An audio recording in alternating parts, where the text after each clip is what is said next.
for the April 17th Humboldt County Association of Governments Board meeting. We'll call this meeting to order, and can we get a roll call? Chair Johnson, Here. Supervisor Madrone, Here. Councilmember Napier, Here. Mayor Burgell, Here. Councilmember Atkins Salazar, Here. Councilmember Jorgensen, Here. Mayor Pro Tem Kenny, Here. Councilmember Orr, Here. Pack Member Arroyo, Pack Member Allstrand. Here. Thank you. At this time, we will adjourn as the HCOG Board and convene as the Policy Advisory Committee. And our first item is public comment on non-agenda items. If there's anyone that would like to make a comment on non-agenda items, this is the time. And I don't see any. So we come to presentations. The first item is a Bike Month proclamation. I will read that at this time, and I believe we have Peach Green here to accept and bring us some informational items.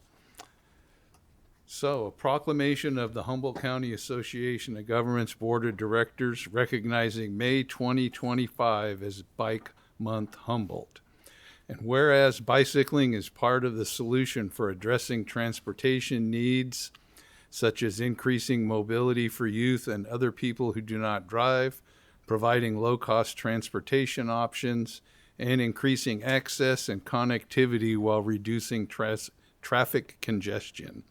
And whereas bicycle infrastructure takes up less land and costs less to build and maintain than automobile infrastructure, for instance, 12 bike spaces fit into one car parking space. And whereas bicycling is an economic driver in areas with commuter or recreational bike facilities, study after study shows that locally based retail sales go up with bicycle improvements and that people spend more money overall at local businesses when they bike than when they drive. And whereas bicycle travel helps improve air quality and can help us achieve the goals of Global Warming Solutions Act of 2006, which requires Californians to reduce our greenhouse gas emissions by 80% by 2050. And whereas bicycle commuting promotes physical activity, which leads to better fitness, lower healthcare costs, and improved mental health due to stress reduction. Employees who commute by bicycle on average have fewer sick days and higher productivity. And whereas HCOG supports bicycle and pedestrian planning as a regional transportation priority and has adopted safe and sustainable transportation targets to double the number of all trips made by walking, bicycling, and transit. And whereas HCOG joins the Bike Month Humboldt Coalition in supporting Humboldt jurisdictions and communities in their efforts to advance and improve bicycling for all. And whereas the month of May is National Bike Month, as May is also Clean Air Month.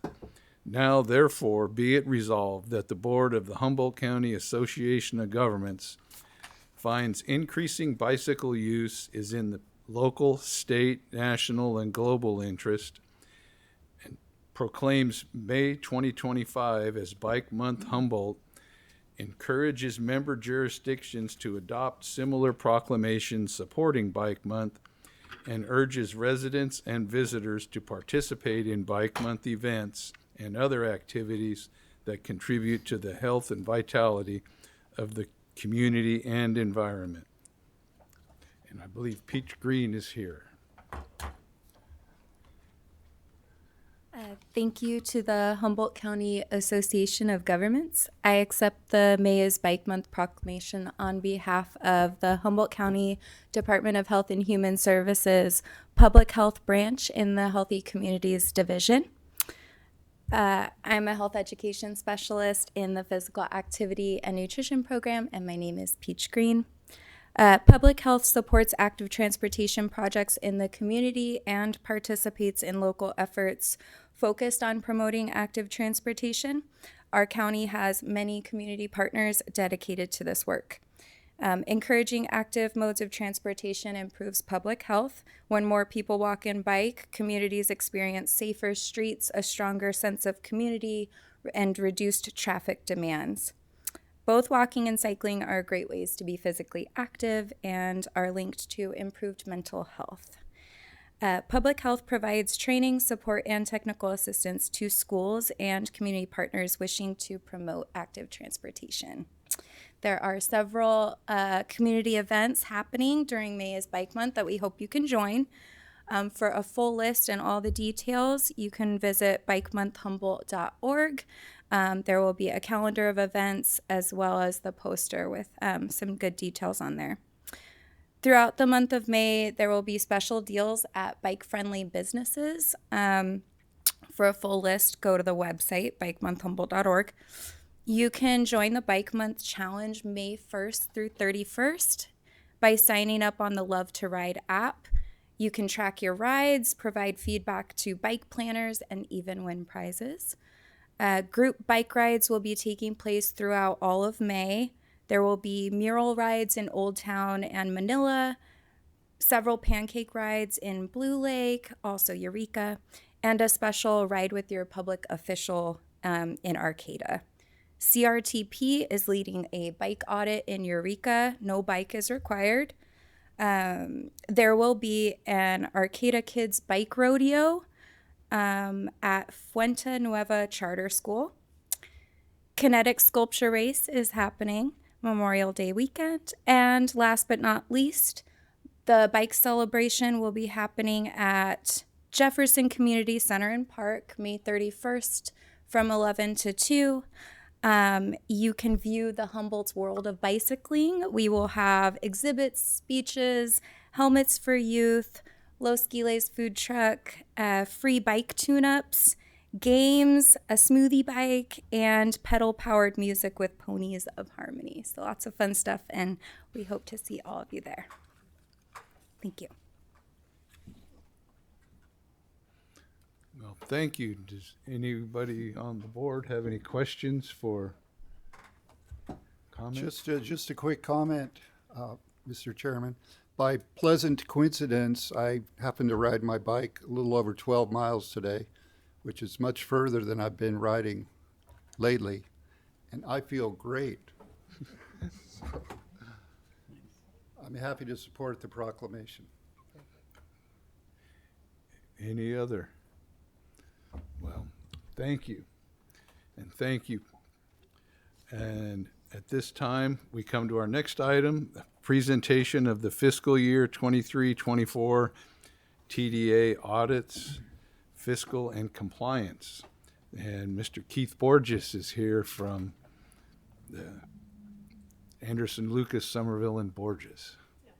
So I'd like to welcome and thank Keith for coming and presenting the fiscal compliance audits for fiscal year ending 2024, and especially that he can make himself available during this very busy tax season. Yeah. So thank you, Keith. Okay, thank you. Yeah, so I'm a little rummy. It's because April 15th is still pretty close in the rearview mirror here. Anyway, we did complete the annual audits for the June 30, 2024 year, and all of the entities are complete. And the HCOG audit consists of numerous entities. The two joint powers authorities, HTA and HCOG, as well as all of the cities and the county, as they claim transit money for either transit or non-transit uses. For HCOG and for Humboldt Transit Authority, you get a full-blown governmental audit. And that means that for HCOG, it's an audit of their operational accounts, which is where all of the OWP work goes on. And it also includes their capacity as a fiduciary as they administer and distribute the LTF money, the state transit assistance money, the state of good repair money and the regional surface money. So we look at those allocations and apportionments and distributions to the various cities and other claimants, and then test the disbursements and the expenditures of those monies at the claimant levels. So at the claimant levels for the cities and the county, we're just looking at the funds that are claimed through the HCOG process. It was a very small little piece of those entities, a transit fund, maybe a street fund, a road fund. And we generate a separate financial statement. So each of you would have gotten a copy of the financial statement for your respective city or county. We generate a financial statement and then also perform annual compliance requirements for the expenditures of that money, whether it's a transit or a non-transit use. So each of those claimants are going to get an audit report that reports on the fair presentation of their financial statements, as well as the compliance testing that we did. And if there were any findings, compliance related, they would be noted in the footnotes to the claimant's individual report. And if significant enough, it would be included in the management letter that goes to HCOG that we'll be talking about briefly at the end of my presentation. For HCOG, as I mentioned, the audit for your organization covers all of the operational activities. That's the expenditure of the rural planning funds you get, the PPM money, Caltrans money, any of the grant monies that come in, the monies over which you have operational control. Lately, the last couple of years, that has included some additional pools of money, additional programs. The REAP program has been a significant source of additional funds that have gone through HCOG.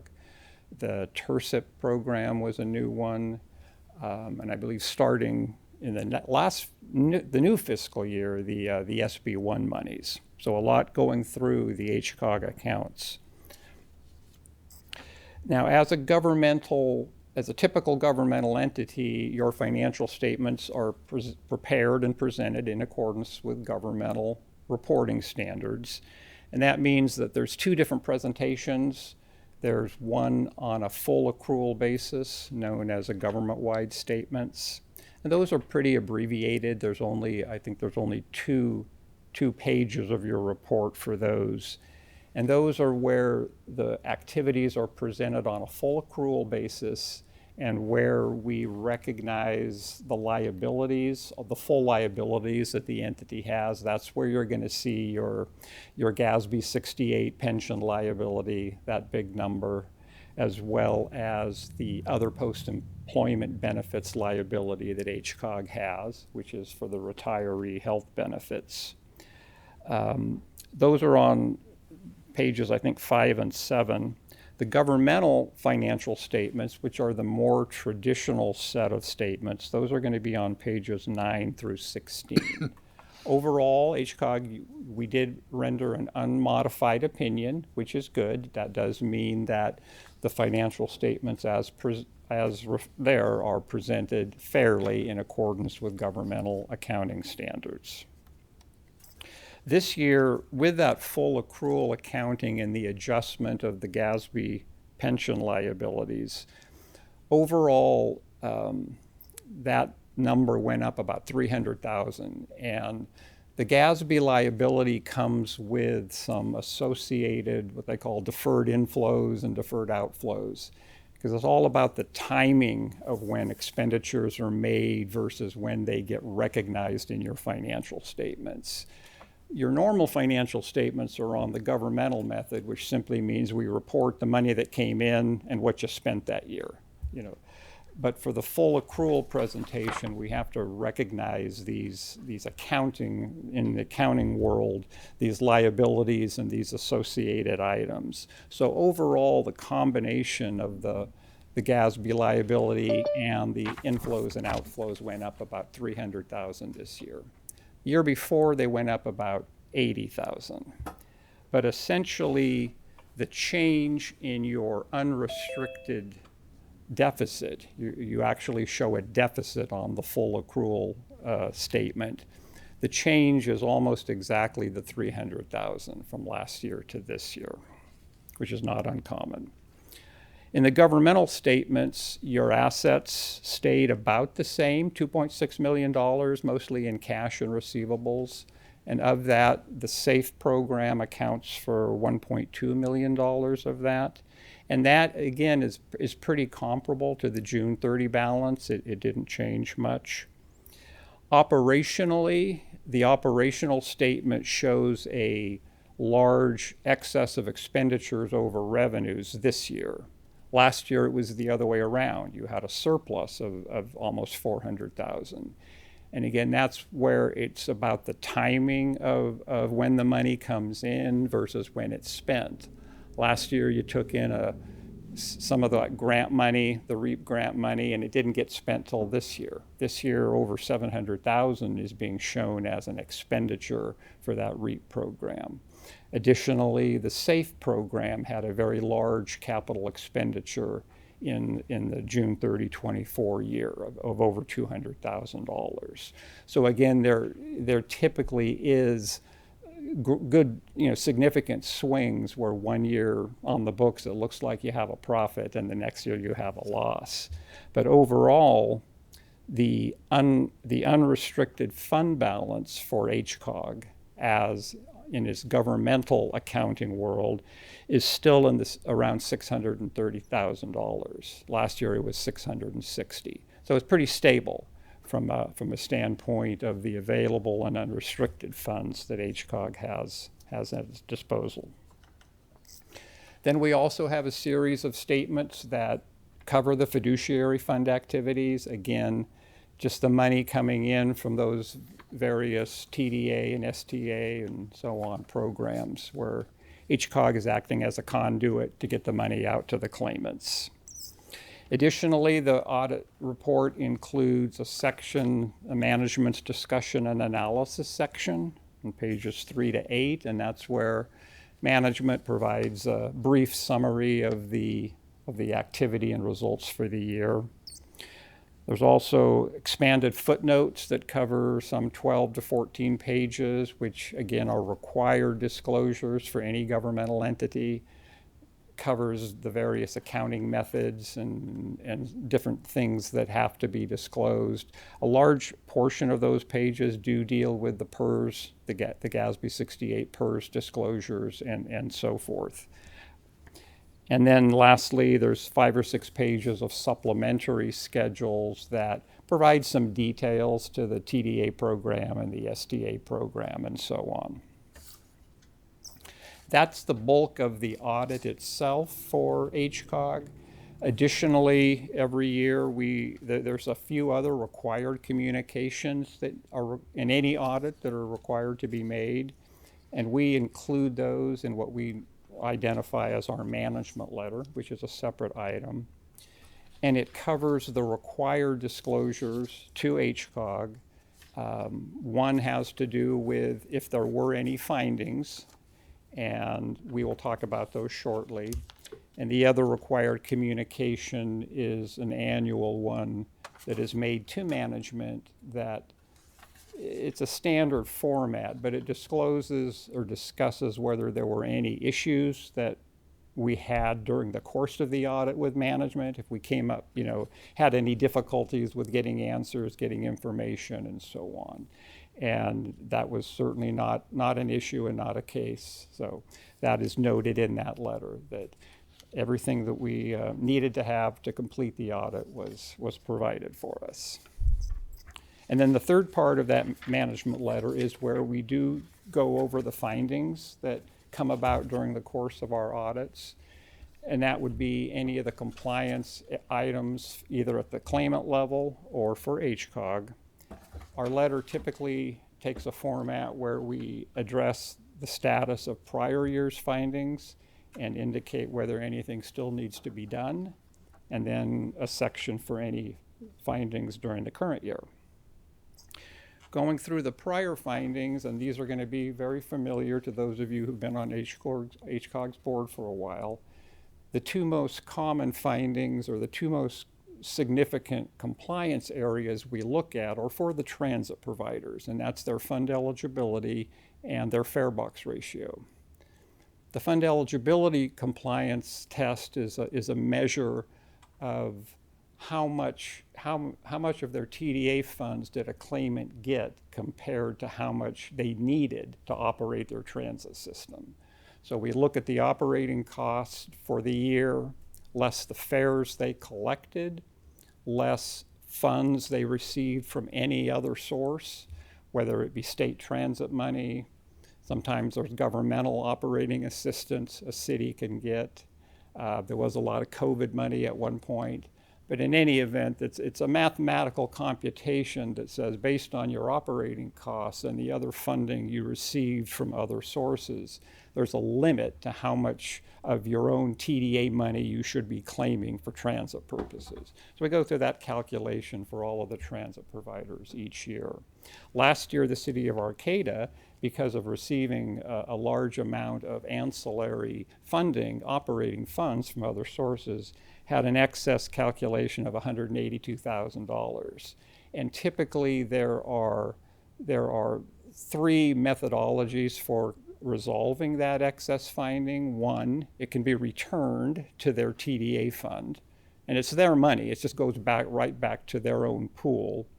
Or they can reduce a following year's claim, an amount they would otherwise be eligible for, by that excess, because the money is in hand. They already have it at the city level, so they don't need that the following year. Or it could be re-identified and spent for capital purposes, which is a different use of the money than for operational purposes. So those are the remedies that are typically available. And as of the most current claim, the city had not yet addressed how they were going to resolve the excess from June 30, 2023. So that still needs to be followed up on. Also last year, the County of Humboldt tracks the TDA funds that are available on an entity-by-entity basis. All the money is in one fund, of course, but it's allocated and tracked by the various cities and the county and so on. At the time of our audit last year, because of some of the changes that the county had, that information was not available at the time of our audit, and we had recommended that the staff kind of make sure that that was being done and that it get kind of caught up and up to date. And since then, that has happened. And additionally, staff has also begun tracking that information internally as well, kind of keeping their own set of the TDA account on an entity-by-entity basis, which is very helpful because that's the amount of funds that each claimant has available to draw upon. And I think it's probably more readily available through HCOG now than it might have been through the county to get that information. So that one has been resolved and taken care of. Another prior year claimant had been for the city of Arcata, and when they were running the Greyhound program back for several years, that program had been operating, the Greyhound part of it had been operating at a deficit. And there needed to be some sort of reconciliation of that deficit to make sure that TDA funds had not or were not being used to subsidize that program. And so this, very recently, this year, the city finally did go back and really drill down into what had been charged and allocated to the Greyhound part of their transit fund compared to the regular Arcata and Mad River transit system, and found that over the years, they had been charging significantly more to the Greyhound program accounts than they really should have, based on a more accurate or reasonable allocation of the staff time. I think what they had said was that there had been a fixed percentage that had been used in the past from years and years and years ago, and it had just never really been looked at and analyzed and updated. So the staff did that. They shared their findings with us, and we're satisfied that the charges that did get made to the Greyhound program were likely overstated. And so in terms of offsetting that deficit, I think we do believe that it's an appropriate correction or fix to that issue. We also went back and looked at we revisited the compliance findings for those intervening years. Or I think there were 5 or 6 years that they went back and specifically identified areas where the costs had been overcharged. We went back and looked at and redid the compliance testing in each of those years, and also are able to report that that did not create any negative impact or consequence to any of the finding or any of the compliance testing that had been done originally for those years.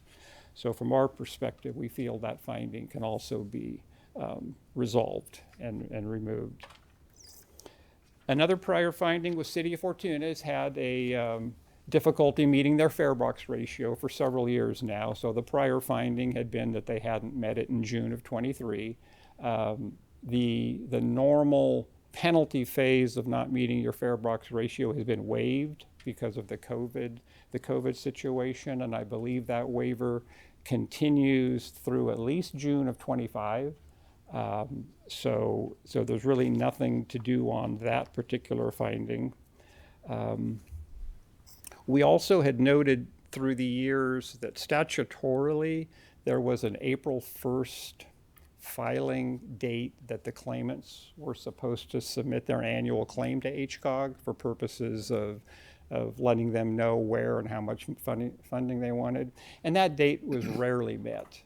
And so we looked a little closer and found that the HCOG board, or any TPA actually, can in fact establish their own filing date if they document and include it in their local rules and regulations. So we would recommend that your board do that you look at the timeline that works best for the claimants here, and just document that they don't need to follow the April 1st date that's in the TDA code, as long as they meet your documented application date or filing date of sometime later. It's a challenge to submit that claim by April 1st for the upcoming year. There's no doubt about it. And the last prior finding had to do with the not being able to get all of the annual audits done by the March 31st due date for them last year. Last year we had 2 entities that were not done until after March 31st. So that was a finding last year. For the current year, these are going to be very quick because they're the same. These are all similar to the prior year findings. The first is the excess fund eligibility for Fortuna and for Arcata. Fortuna had $48,000 for their senior program, and Arcata had $40,000 for their program. So those are findings that will need to be addressed going forward. And the City of Fortuna, once again, didn't quite meet their 10% fare box ratio. It was 7%. So what would happen going forward if and when the COVID, because there is still the COVID relief this year, so there's no penalty aspect of it. Going forward, if they fail to meet in any year in which there is no relief, what happens is the amount of the fare box revenue shortfall, which is they're supposed to collect 10% of their operating costs in fare revenues. This year, their shortfall was around $6,800, meaning that they collected $6,800 in fares, less than the 10%. Going forward, if the COVID rules were not here, then that $6,800, there's a 3-year cycle that would happen, and that $6,800 would be required to be held out of one of their subsequent year's TDA claims. So it's important, obviously, to as much as possible, practical, to meet that 10% requirement. And then lastly, the audits. We had one audit this year that we didn't quite get done by the March 31st date. It was done a few days after, but technically that date was missed. But they're all done now. have been submitted to the state. And that's the end of my presentation. And if there are questions that anyone has, I can try to answer them. Does anyone have a question for Keith regarding the audits? Is the Greyhound program no longer operating in Arcata, or is it still going on? The Greyhound portion? It is no, it was ended November of 23, I believe. Yeah, I think it was, yeah. Okay, It's no thanks. longer. Any other questions? I have one, Mike. I am curious about the SAFE fund. In the past, we've talked about exploring whether there's eligibility to, because call boxes and highway patrols are not the only strategies that, some members of this board have shared that they thought would work well before. Is it on, maybe this is less a question for you as an auditor, but who determines whether the use of those funds is in line with the objectives? Is that a state determination? Is that something that would be evaluated by the auditor? Is it a mix of evaluators of that? I'm sorry. The SAFE funds, the Service Authority for Freeway Emergency Funds. There's a statement in here about what the expenditures are limited to, and I know in the past we've asked that there be more exploration of how those funds could be used, and so I wondered if there was an auditor component to evaluating the appropriate use of those funds. Don't believe that that's Keith's job to do that. Okay. But I do have a note to talk to Brendan about that when he comes on. Okay. Because I did see where Beth had suggested a couple of things, and so that is something that I will have a discussion with Brendan about. And so Okay. we'll come back to this board. Okay. It was sort of an oblique way of getting it in there, but I wanted to make sure it didn't get lost. I know that Supervisor Madrone was very interested in seeing Right. some Yep. evaluation Okay. of that as well. So, Thank you. thanks. Okay. Any other? I guess that's it. Okay. Thank you. Oh, is there a public comment? Okay. Oh, okay. Colin Fisk with CRTP has a public comment.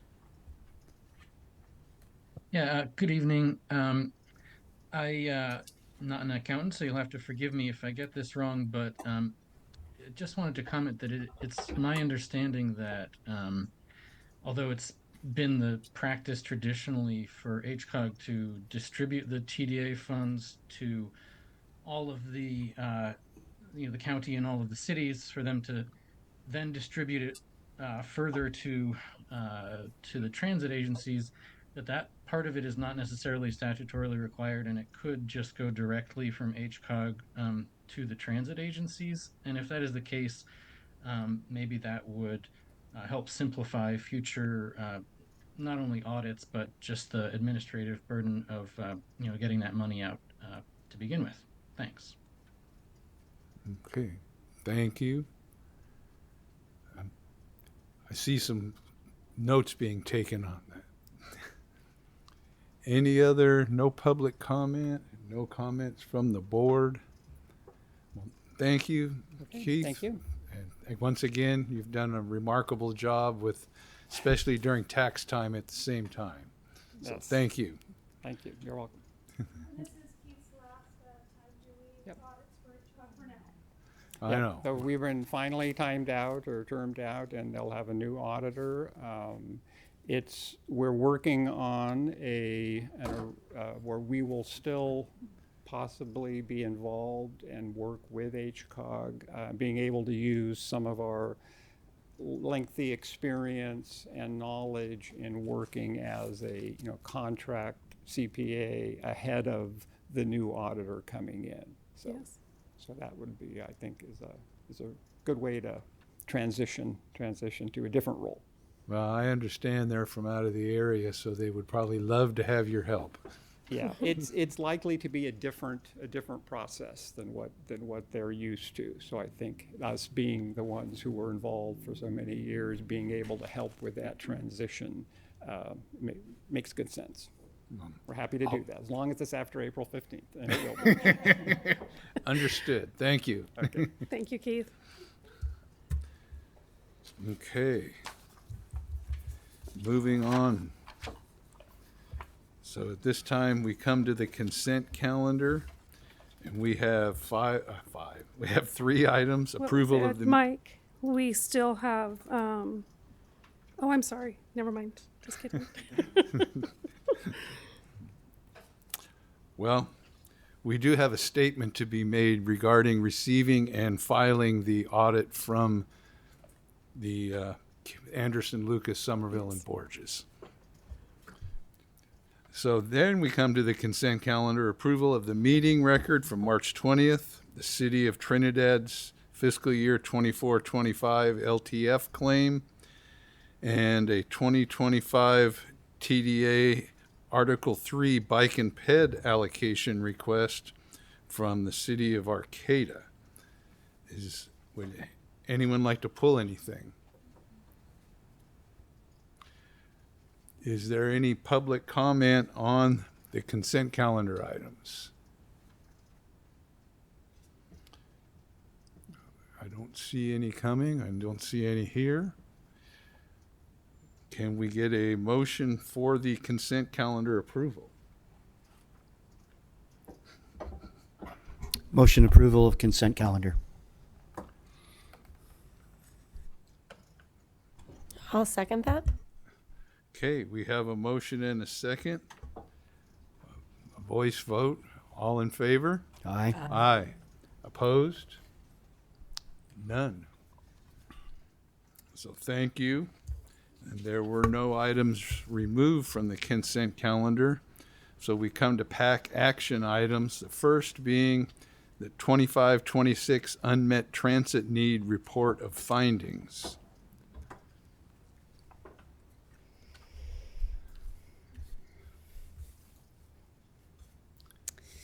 Good evening. My name is Michelle Nielsen. I am the contract planner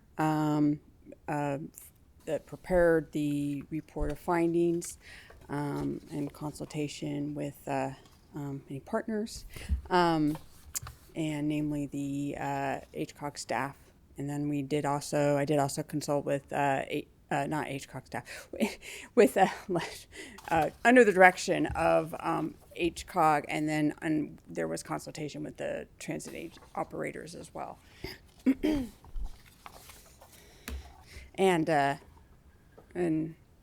So HTA, Humboldt Transit Authority, and then obviously the HCOG board. Thank you, Amy.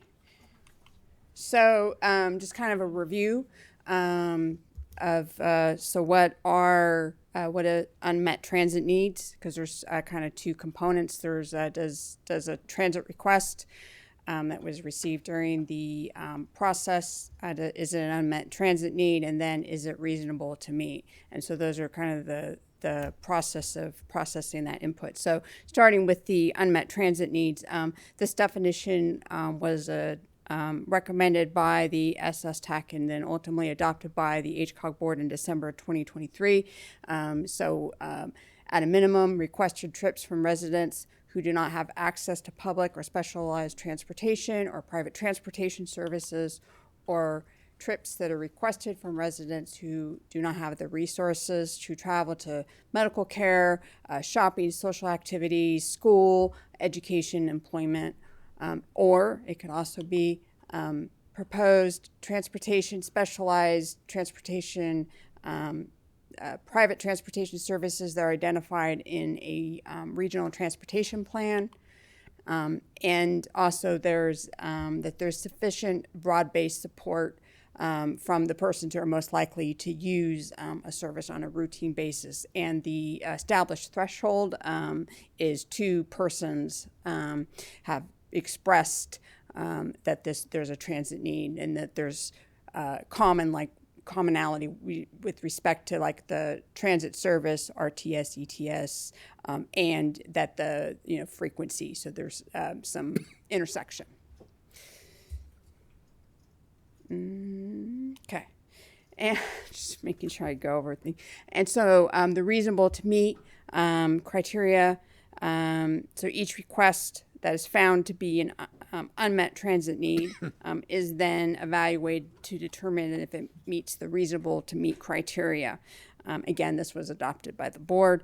One component is the service must be operationally feasible and financially sustainable, which means that there's adequate roadways and it's safe to operate.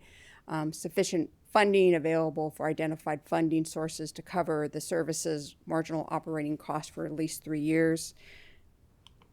Must meet the minimum marginal fare box return ratio of 10% within 2 years. And you can't compare unmet transit needs to the needs for streets and roads. And then there are some understanding that that initially that a new service may not automatically meet all the thresholds, but that it be regularly evaluated against performance metrics to make sure it's there is enough ridership to sustain it. And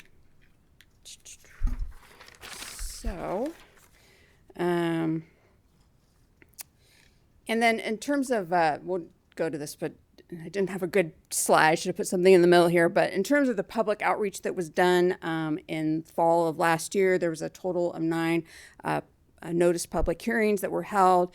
Most of the cities held public hearings. The city of Fortuna at the time was just not a good time for them. There's things going on at City Hall and they declined.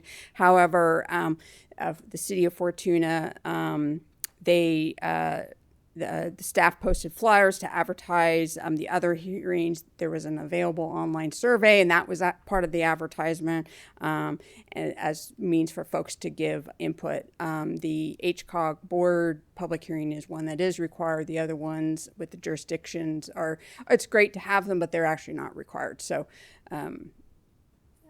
anyways, there was 9 hearings. There were 2 public meetings, so not hearings. The Humboldt County Public Works, they had an agenda item with the board of supervisors on unmet transit needs in, I think that was December. And the North Coast Tribal Transportation Commission also discussed the matter as part of their November 2024 meeting. 77 individuals completed the online English survey. A separate Spanish language survey was made available and also advertised. However, that we didn't get any responses to the Spanish online survey.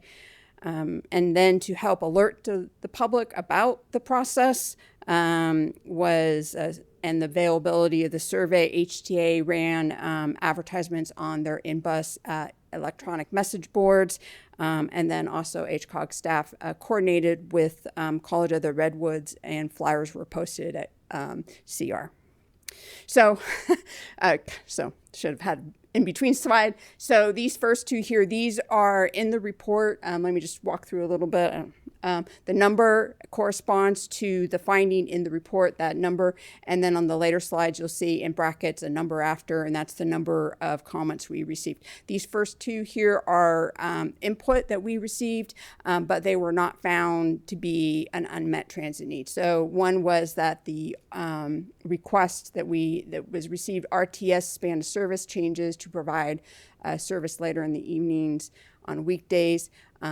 February of last year, RTS began operating earlier and later service, adding 2 northbound runs. On that basis, it was found, and also with input from HTA, that was not an unmet transit need. And the other one, number 4 in the report, related to input on dial-a-ride. That was found not to be an unmet transit needs because there are actual federal requirements under the Americans with Disabilities Act that require all fixed route public transportation systems provide paratransit service. And so our recommendation on that item is for the transit service providers to reach out to the social service agencies and their clients to identify the gaps in service and to address those. And then, an HCOG can help facilitate those conversations as needed. So now the next set of slides are the requests we received that were found to be unmet transit needs. They were found to be reasonable to meet, but in all cases, there's not funding available. So the one that received the most was more frequent service on the RTS. We received 11.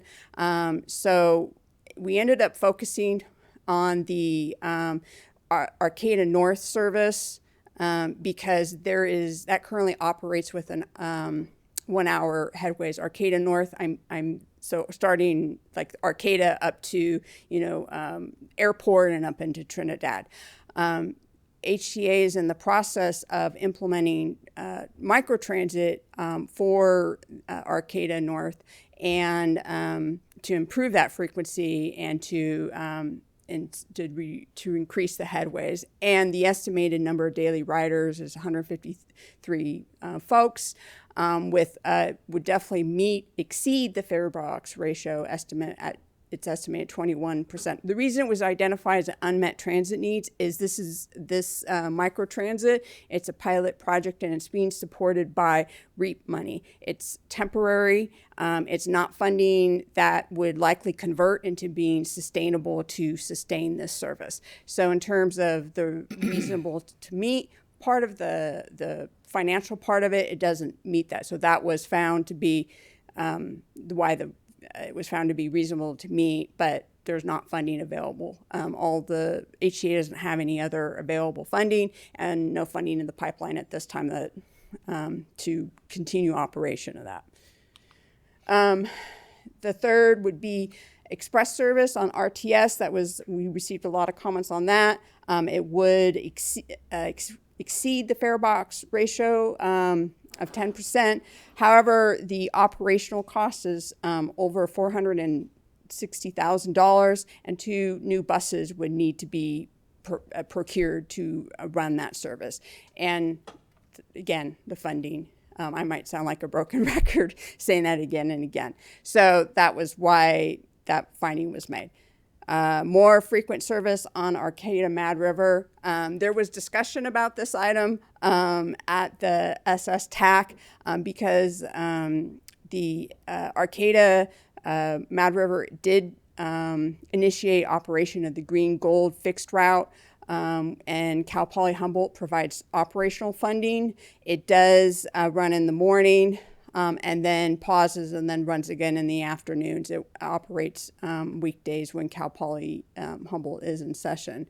The adopted transportation development plan does recommend a separate, like early AM route for workers. I think the start time for that would be 6. And then it does recommend a weekday route that is similar to the Green and Gold that is operating, but it has greater coverage. So there was discussion about this item, whether it was really, an unmet need, but ultimately the SS TAC did recommend the finding that was made and is contained in your report for this one, number 5. So number 6, later night Saturday service.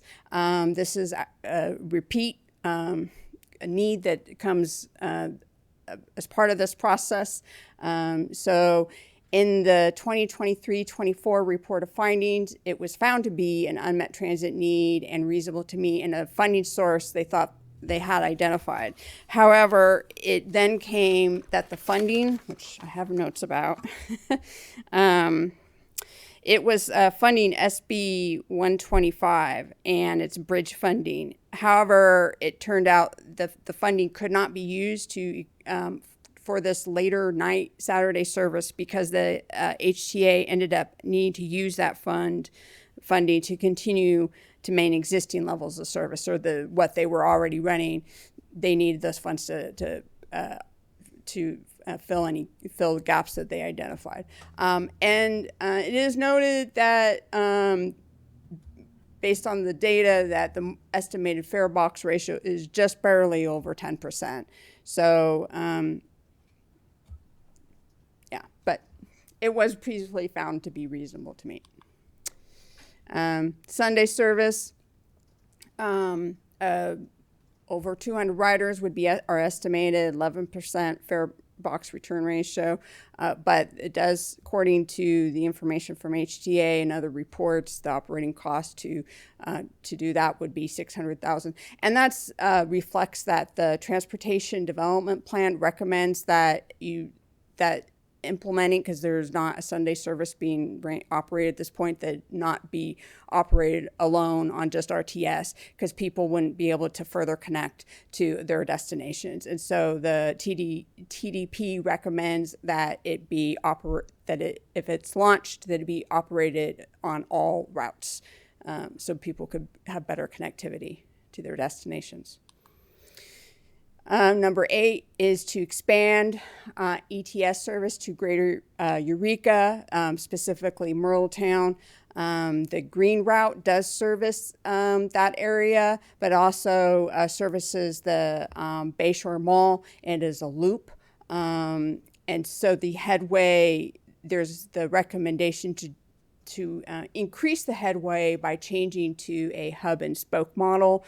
However, that change would affect the other ETS routes, and so to undertake that can't be done in a vacuum. And again, the funding just isn't there to do that, to make sure it's marketed to the riders, existing riders, and so they understand the change and to make that, to operate that and launch it. So we're getting through these. Another one we heard was to expand service in Blue Lake. Currently, service is via intercity Willow Creek. There's a lack of capital and operational funding to implement a fixed route service. There is potential for the city could look at the feasibility of operating a local on-demand microtransit service, but funding that would be appropriate would need to be secured. And there's, again, it's a broken record. Expand Arcata Mad River service to South Arcata, South G. So integrating into existing route would actually impact existing stops on the route. And that actually some stops on the existing route would be skipped in order to, if they did this integration. Ideally, a new route would be added to accommodate, to better serve, but again, lack of funding to provide a new route to provide that service. Bayside, so previously there was physical barriers to modifying the red line to resolve, but that was resolved with the completion of the roundabout. However, Arcata Mad River advised that funding would be needed to support that route change, and their funds are, they didn't have extra funding available. I think this is our last one. And then we did receive 5 requests for later service on Southern Humboldt Intercity, and there could be future potential service opportunities using the North State Express. However, further evaluation feasibility would need to be performed before launching on that effort. So those are all of them in the report. Staff's recommendation following, if there's any questions, but to receive any public comment. And staff's recommendation is to that the PAC recommend the HCOG board adopt the fiscal year 2025-2026 unmet transit needs report of findings determining there are unmet transit needs that are reasonable to meet but cannot be funded. That is resolution 2510 in your packet. And so that's my presentation, and I'm happy to answer any questions. Well, thank you. Is there any PAC member questions regarding the unmet transit needs? I don't have any questions, but I just want to thank you for doing this and being so thorough. We appreciate it. Yeah, yes. I wondered if at this time could be included, because it seems that it's kind of stating that it wouldn't be considered in the future. What's that again? Oh, at the recommendation on the previous slide, needs that are reasonable to meet but cannot be funded at this time. Yeah. And is there any public comment?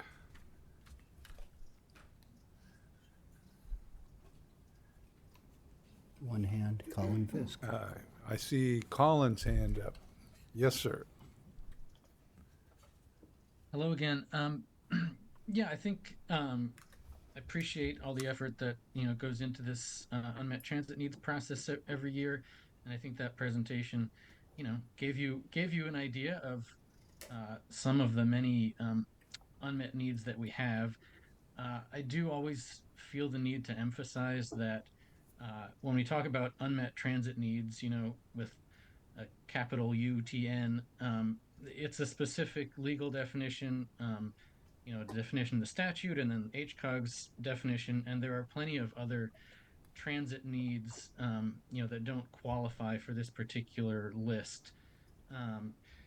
And I also think, I think I say this every year, but the practice has been to assess potential new service or changes in service in terms of the marginal fare box and the marginal performance of a change. And we really think that it's important to also assess the overall impact of a change on the whole transit system, because transit users, bus riders don't experience, one aspect of the system alone. Like a good example of that is the later night service. You don't get typically as many riders on a later night service, but it might facilitate someone taking the bus earlier who wouldn't have otherwise, because they know they can get home later. So really taking a holistic look at creating a complete service rather than just the marginal impact is important from a planning perspective. Thank you. And thank you. Any other? Yes, Supervisor Madrone. Thank you, Chair. Thank you for that detailed report. Really appreciate that. And it is always such a conundrum where we know we have these unmet needs, but we just don't have the funding. I think hopefully Measure O will help if we keep our federal funding and other things, which are big question marks. But I want to commend Greg Pratt and the HTA board. Sometimes we look at these unmet needs and we get stuck in this thing as, well, it's just that we can't afford to put another bus on every half hour.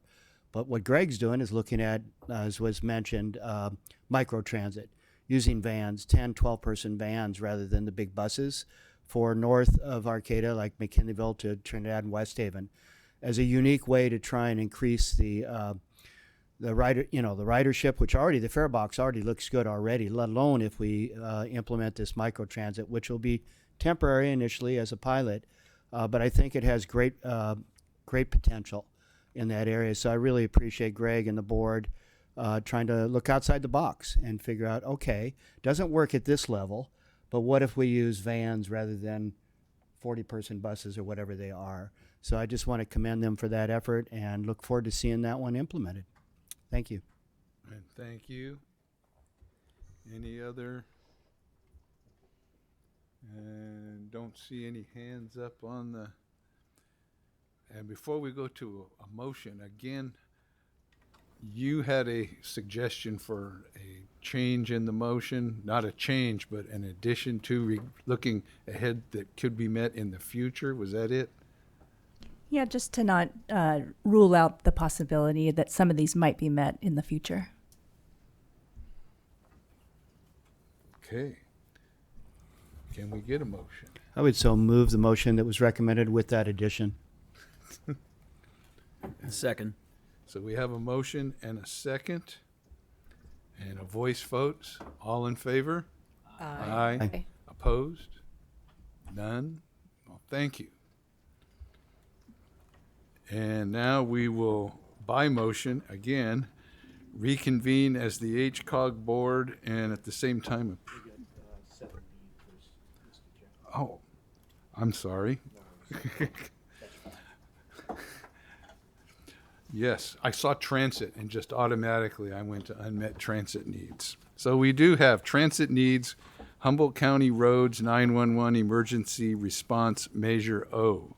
Thank you. So as I mentioned at the last board meeting, I had participated in the Measure O funding work group with the county and some other folks. And I also have met with Sean Quincy aside from that. And the county is working up a memorandum of understanding agreement that will come to this board at a future meeting on how the contract will work between the county board of supervisors and the HCOG board. One of the things that Sean has also asked is that HCOG establish who is eligible to receive the funds. And at the same time, keeping in mind what the intent of these transit funds are to be used for, and that is to maintain and also enhance the transit service in the region. The Board of Supervisors has not made a decision yet on the split between those funds, and I believe that that's going to next Tuesday's meeting, and I will be attending that meeting. I did present a recommendation to the HCOG SS TAC and TAC recommending that the Measure O funds be made available to transit agencies that serve the general public, and at the same time following the guidelines that we use for the state transit assistance funds.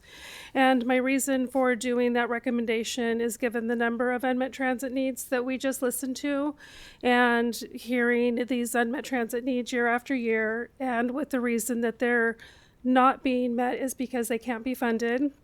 The city of Eureka, the city of Arcata, and the county of Humboldt use all of their LTF money on their transit, and that's where a lot of these needs are coming from those entities, and so there isn't any funds available. If the Measure O funds are provided to HTA, which is the only transit agency that follows those STA guidelines and that serves the general public, there could be an impact on the community's transit needs. And so the SS TAC did unanimously support the recommendation. I took it to the TAC as well, and that was not unanimous. We had one abstention. But the TAC also was forwarding their recommendation, but both committees wanted to make sure that it was with the addition that the eligibility of requirements will be reassessed, every year. And so that doesn't mean that if this board chooses to go with that recommendation, that it sticks for the entirety of the Measure O funds and when they're available, but they will reassess that on a yearly basis. And so with that, I'd be happy to turn it back over to you and answer any questions. Well, thank you. And it's a thoughtful process. And I would ask if there's any questions or comments for Debbie at this time. Is there any public comment? Call it. Yeah, hi. I shared this comment at the TAC, and so I just wanted to share it with you all as well, which is just to say that although I think, as we've seen, there are plenty of unmet transit needs, and prioritizing funding to meet those in the immediate term makes sense.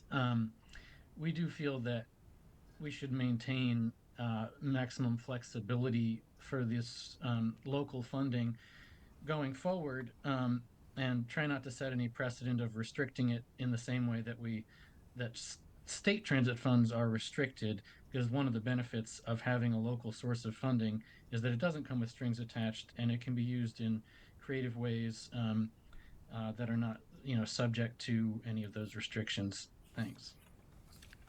Thank you. Again, I will ask if the PAC has any questions or comments. Oh, Sean. Yes. Hi, can you hear me? Yes.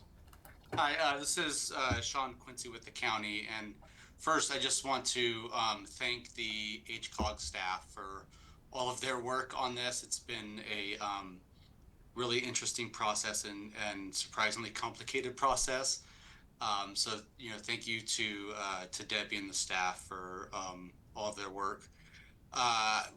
One thing I wasn't able to attend the SS TAC meeting that provided the recommendation that's before you today.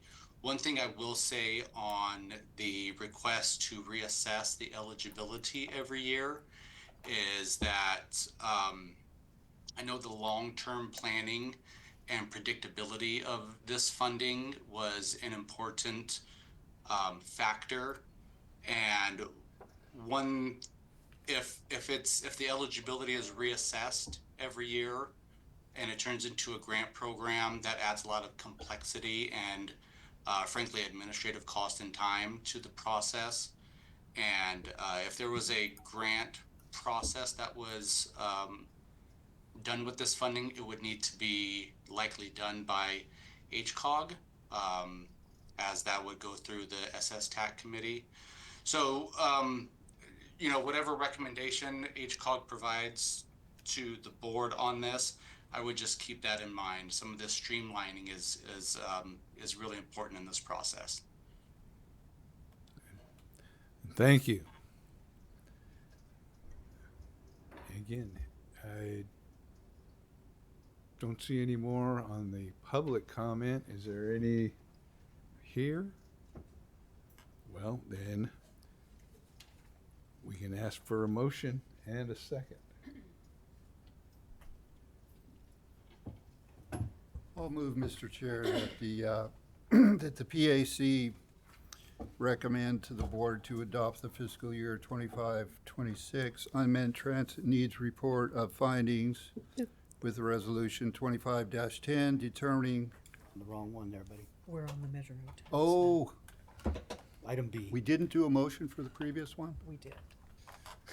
It was for item B. How embarrassing. Sorry. Well, there was two in a row with the transit needs in the subject line. If you'd like to. Yeah, okay, since got started, I'll. I move that the PAC recommend that the HCOG board consider approving Measure O tax funds be made available to transit agencies that meet the same eligibility requirements as the Transportation Development Act State Transit Assistance Funds and provide transit services to the general public with the option to reassess eligibility requirements annually. Second. Second. Okay, we have a motion and a second for a voice vote. All in favor? Aye. Opposed? None. So thank you. All right, now we have no more transit needs, so we will reconvene as the HCOG board at the time approving the PAC recommendations by motion. I'll move to reconvene and approve the PAC recommendation. I'll second.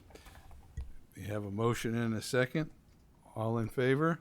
Aye. Aye. No, opposed? None? All right. So we have our board action items. And we'll let Debbie present a staff report. So the next staff report is an update to the Coast Central Credit Union signatories and business credit card. And as HCOG welcomes our new executive director starting on April 28th, we will need to add his name to all of the HCOG accounts and at the same time remove my name. So that will be on our agenda that first week that he starts. And also authorize Brendan to open up a credit card in his name. And so with that, I'll turn it back over to you and answer any questions. Okay. Do any of the board members have a question regarding this item? Seems like we just did it a little short time ago. It does. Well, kind of a long time ago. I'll move that the HCOG board remove Debbie Ager on all Coast Central Credit Union accounts and authorize Executive Director Brendan Bird, effective April 28th, 2025, as the primary signatory on all accounts, and to authorize the opening of a Coast Central Union business credit card for Brendan Bird in the amount of $10,000. We have a motion and a second for this item. It's a voice vote, so all in favor? Aye. Aye. Opposed? None? Again, we have another task ahead of us and another retirement. Yes, a re-retirement. All right. So we come to the HCOG and staff and PAC member reports, starting with our executive director's report. Okay, so HCOG was successful in sending out a request for proposals for the North State Hydrogen Fueling Station, and I'm happy to report that we received 4 proposals. Those have been turned over to a selection committee to review them and score them, and so a consultant selection will be brought back before you next month at your meeting. The other thing is, yesterday I participated in a PG&E customer advisory group meeting, and it was very interesting. Some of you may know Brian Gerving, who used to work for the city of Eureka, I think for 20 plus years. He now works as the division manager for PG&E. And it was interesting to hear and see the different businesses that were there. Some of them were the tribes, and it was interesting to hear that some of the people who live on the reservations, like 65% of them, do not have PG&E, and the importance of getting electricity out to those places, and for safety, emergency response reasons as well. Brian did say that he is willing to come to the HCOG TAC and provide a presentation and information on what the connection would be with PG&E and HCOG and how those work together. And so I will be giving Brendan that information, and it could possibly come to this board at a future date as well. The last thing is, this is my last HCOG board meeting, and so I'd really like to say thank you, and I have felt honored and appreciate the opportunity to have been able to sit in these last several months and help with the process of bringing on a new executive director. And so again, thank you. Thank you. Any questions or comments for Debbie? Thank you. Yes. I just want to congratulate you on your second retirement from HCOG. And thank you for filling in. It was really important that someone with the knowledge to do so could step in. So good work. Yes. Thank you for being that steady presence that kept us moving forward. So. It's been fun. I've enjoyed it. I've enjoyed being back at the office and working with HCOG staff. Kind of feels like I never left. So Oh. Well, thank you again. And now, I don't know that we have any outside person, but we have Tasha here for Caltrans reports. I'll try to get through this quick. I just wanted to remind everyone that there'll be an in-person public meeting for the State Route 255 Corridor Management Plan on Thursday, April 24th at 5:30 p.m. at the Manila Community Resource Center. So this will be the opportunity for public to provide further feedback on that corridor plan that Jesse presented on last meeting. Indianola Interchange work on the bridge continues with successful completion of the deck pour this last Tuesday, so that's pretty exciting. Once the load transfer platform is complete, we'll begin to raise the highway grade to the elevation of the bridge. Our team has identified a way to maintain the southbound lanes in their existing location until traffic is realigned to the new alignment of the bridge. Previously, we were planning a small detour, so we're excited about that change, and it will decrease impacts to the traveling public. We still plan to complete bridge work by the end of the summer and likely have the half signal at Airport Road done by the end of this year. We're satisfied with the progress we've made to date and appreciate the community's patience. We have a tribal evacuation preparedness project. District 1 is partnering with District 2 in the Reading area on a plan to improve evacuation preparedness on State Routes 96 and 169, which are crucial for wildfire safety and climate resilience. The proposed project will focus on vegetation management, erosion control, rockfall mitigation, and enhanced traffic systems such as signage and emergency communication devices to better prepare us for extreme weather and wildfires. Pending funding, we are aiming to begin construction in 2030. Before then, we're asking for input. So there's currently a survey available on our website that seeks information about concerns and areas for improvements. So I'd be happy to follow up with a link to that survey if there's interest. It's open through May 1st. The Ferndale Access Project, the project initiation document is moving along. There'll be another public meeting in the coming months to review public survey results and further go over the project details.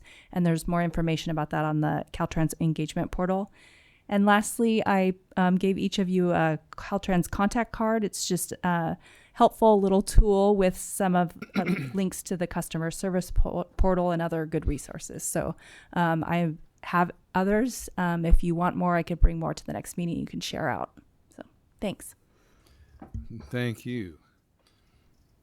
And is there any PAC member reports? Thank you. On behalf of HTA, I got some exciting stuff. It's been a big month for us in the last month. Over the course of several months, there was a whole process to transfer Arcata and Mad River Transit System assets and management and functions to the Humboldt Transit Authority. So appreciate the trust from Arcata's decision makers, and I think we'll really be able to realize some efficiencies there. And also this last month, we moved the dial-a-ride system from a contractor operation where we'd had a long time contractor relationship that was really appreciated, but we did bring those vehicles in-house as well. So, and we'll be offering to hire the drivers who were working for the private company that was our contractor. So I don't yet know how many of them have come over, but certainly made them those offers. And those will be utilized for not only paratransit, but also microtransit,